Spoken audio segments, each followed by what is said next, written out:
tankless water heater, is an awesome option compared to tank type water heaters. All right.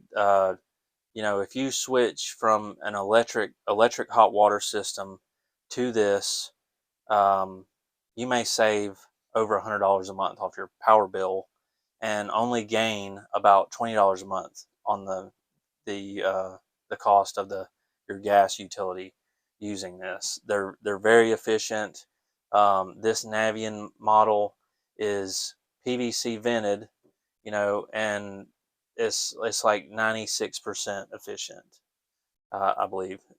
And also, these are capable of built-in recirculating.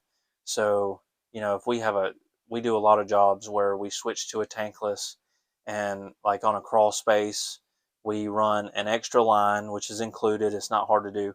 You run an extra line to make a recirculating loop, and it's literally included with the job. And you've got hot water like within 15 seconds everywhere in the home.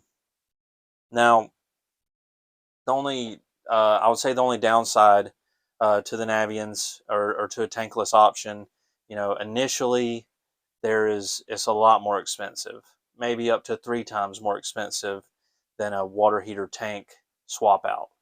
All right, so if you're switching from electric to the tankless, you're going to make that up within 3 years. It'll pay for itself. But if you're switching from a gas tank to this, the power bill is going to be the same. All right, the benefit there is going to be endless hot water, and the recirculating capability. Now let's see. Also, the traditional tank type water heaters are much more simply operated.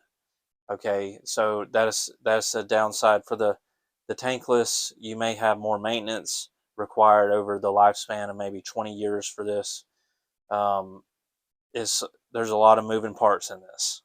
All right, so I've installed dozens of them and rarely had any issues, but I've seen issues with other units, some of ours periodically. They're mostly good, not to worry about. But let's just say you have an issue with that, and you may be looking at an $800 repair. Suddenly, this complex system is going to cost you money, because it is more complex than the traditional tank type.